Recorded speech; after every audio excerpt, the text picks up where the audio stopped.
जो कुछ भी है निकाल, जल्दी कर। मोबाइल दो, ये पर्स भी दो। मेरे मंगेतर की कॉल आने वाली है, वो मुझ पे शक करेगा। मैं उसको एक दफा बता दूं कि मेरा फोन चोरी होने वाला है, फिर ले लेना। जानू मैं अभी आ रहा हूँ। मेरा मोबाइल चोरी हो गया है, ये लेके जा रहा है अभी। तू कौन है? चोर हूँ, इस पर शक नहीं करना। उसको दे फोन। इसके साथ तू मुझे चीट कर रही है। नहीं नहीं, ये सच में चोर है, ये है वो बंदा। मुझ पे यकीन करो। तू रुक, मैं अभी आता हूँ। तुम मुझे चीट कर रही है। नहीं ऐसी कोई बात नहीं है, ये चोर है। चोर है? अब तुम बहाने से मुझे ये कह रही हो ये चोर है, मुझे क्या पता ये चोर है।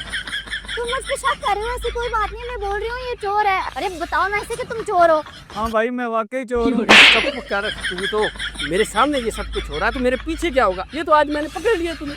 अरे ये चोर है, ये मेरा फोन चुरा के भाग रहा था। बस तुम्हारा मेरा रिश्ता खत्म। दोबारा अपनी शक्ल मत दिखाना। अरे सुनो मेरी बात तो सुनो, मेरा यकीन करो, मैं सच कह रही हूँ।